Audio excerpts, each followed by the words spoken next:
ny anarany aloha no azavaiky voalohany a de rehefa aveo a ny mahampaminany azy ary ny fifandraisany a amin'ny asan'i Jesosy ny famonjenantsika. Joany Batista de ozy ny protestanta hoe John mpanao batisa, Joany sy ianona zay mitofiany fa ny français manao Jean, ny anglisy manao John. Fa ny teny fototra amin'ny teny hébreu a de hoe Jekohananina, zay zany ny Joany ao amin'ny baiboly a amin'ny teny hébreu a Ioannis izy amin'ny latina. Fa io teny hébreu hoe Jekohananina io a de ny heviny de hoe Andriamanitra miantra, Andriamanitra manome famindram-po, Dieu fait grâce. Zay zany dikany hoe Jean na hoe Joany, Andriamanitra maneho indrafony. De io anarana hoe Joany nomena n'ity zazakalazaytsika androany ty ny fahaterahany zany a, de satria Elizabeta mihitsy nahatsapa hoe aho a onony efa tena very, efa tena vatoko boribory kanefa nanaovan'Andriamanitra zavatra anankiray porofony fitiavany sy ny indrafony ny antrany. Masino Maria koa zao de hoe ny antrany hitany ny fiambaniny mpanompo vaviny. De zay fiatran'Andriamanitra zay a, zay no atao hoe Joany, ason'ny anarany hoe Jekohananina. Rehefa tsaiky taom-baovao ve sa 26 a hazotsika azy a, misy le hoe mikabary ny filoham-pirenena dia manome fampihenantsazy grâce présidentielle. Ohatran'io koa ny ataon'Andriamanitra tamin'ny Elizabeta, zany hoe misy zavatra tsy tokony hanananao a, misy zavatra efa tsy tokony ho anao fa ianao de very fanantenana mipetraka amin'izay toe-javatra henanao, fa Dieu fait grâce, zany hoe ohatrala moa grâce présidentielle io zany. De zay no nahazona ny anarana hoe Joany. Ka na iza olombelona mahatsapa hoe anaovan'Andriamanitra zavatra ary hita hoe le zavatra maimpona fahasoavana nomen'Andriamanitra zay tsy tokony ho azonao, de samia miantso hoe Joany anarako satria Andriamanitra nanao zavatra tamiko. Masino Maria zao tena vita be tamiko ilay mahefa, zany hoe Dieu fait grâce. Atsika ve zay a? Zay aloha ny Joany. Ny hoe Batista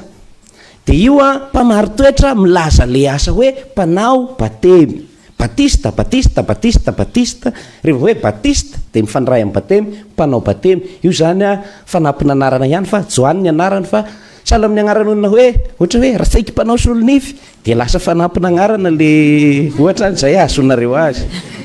Fanampiny fotsiny le hoe mpanao solonify, mpanefy, zay ohatr'izay le hoe Batista. Avela koa ary ny amin'iny mpaminany a, anisan'ny lehibe indrindra i Joany mpanao batemy. Ny mpaminany reo a de olona tsy hoe milaza ny zavatra ho avy, fa milaza zavatra amin'ny anaran'Andriamanitra. Prophétesse, pro zany a eo aloha, zany hoe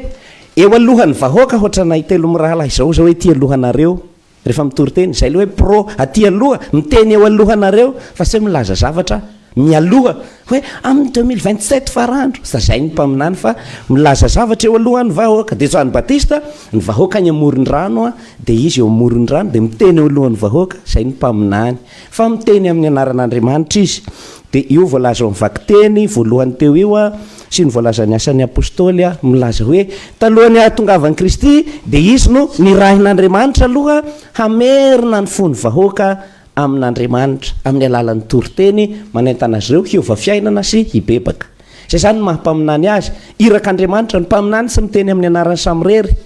na hoe izy ny mahay resaka sinoneo de miteny, fa irahin'Andriamanitra, de zay ny mahampaminany azy. De zao ary mpaminany a voalaza amin'ny soratra masina ny hoe alohan'ny ahatongavany irak'Andriamanitra de haniraka ny Elia izy aloha azy. Re zany sariteny zany hoe Joany Batista ty sahala hoe Elia vaovao. De ny maha Elia vaovao azy a, de satria pasivina kely ny tantara any amin'ny boky ny mpanjaka, any amin'ny boky voalohan'ny mpanjaka misy ny tantarany Elia. Ny vahoaka nanota ny varina tamin'ny sampy, fa i Elia kosa niady tamin'ny fanompoan-tsampy mba hiverina amin'ny fanompoana n'Andriamanitra tokana, hoe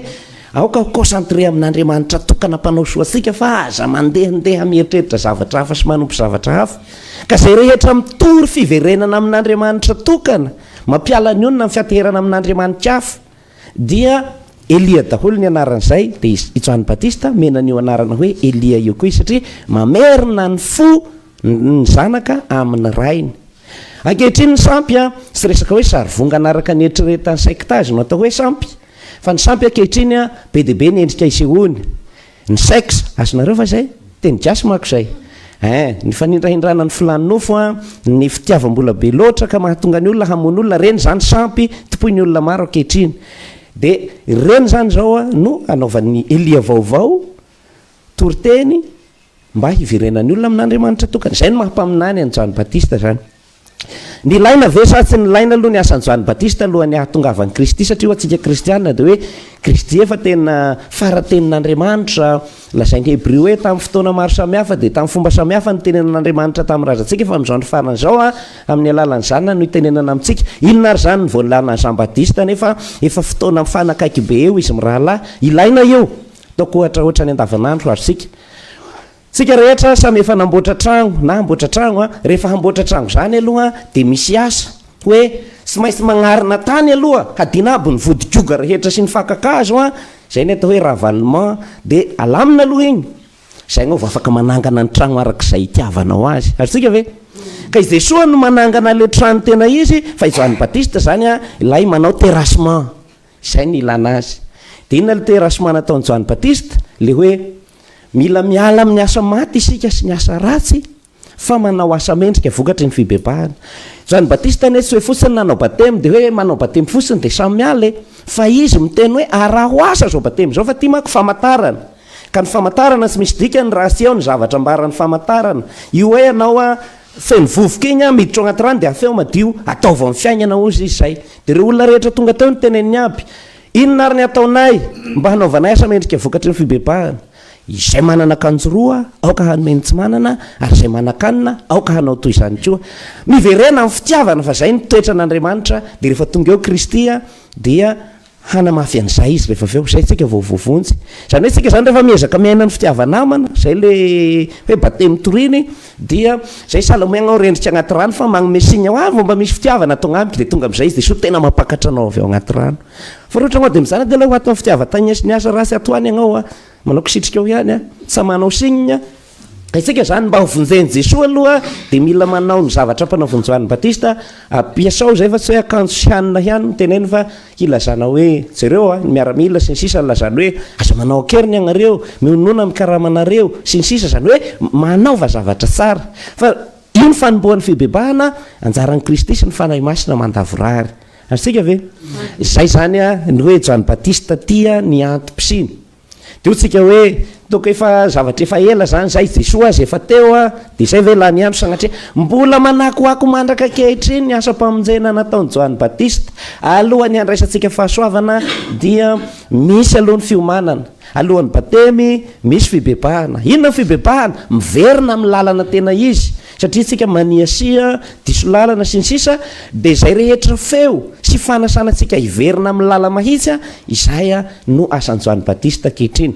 Radio Maria Joany Batista satria mitory a any Kristy ao a ny pretra ny veka ireo olona rehetra manampy atsika zany mba hiverina amin'ny lala mahitsy a Joany Batista daholo zay ka zafaly fotsiny teny hoe Kristy hiany anay de Jesosy rery ihany na Jesoa rery ihany fa diso io magnavaka fotsiny hoe zao hiany io fa reo fomba rehetra nomen'Andriamanitra amin'izay nasika ilaina aby zany hoa misy moa zany ny ambaratongany hoe neny Kristy manandanja fa tsy maintsy alohavan'izay Joany Batista amin'ny namaranana ny evanjely teo a zay no maranako azy a de hoe ny tombo sy ny hanatanjaka ny zaza ary nitoetra tany anefitra izy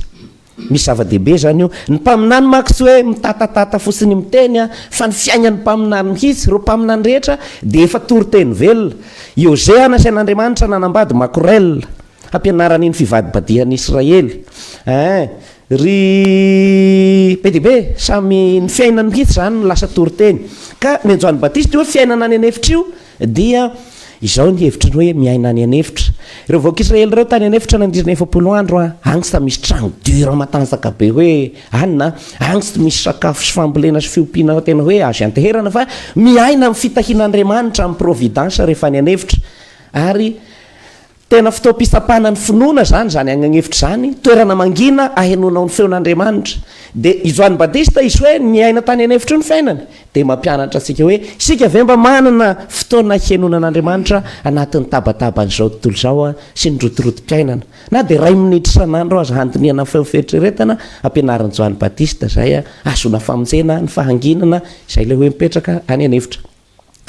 Joany Batista ny sakafony hoaniny a valala sy tately kila zany hoe zavatra amin'ny zavaboary zay omen'Andriamanitra ny mahavelona fisika na hitototo ikarama sy ohatran'izao tsy miaraka amin'Andriamanitra tsy de misy dikany zany zay koa ampianarin'ny Joany Batista zany hoe fianteherana amin'ny fitantanan'Andriamanitra satria amin'izao ny azaka zany olona inona no hoaninay inona ny hitafianay ahoana ny ankizy ahoana nyzaozao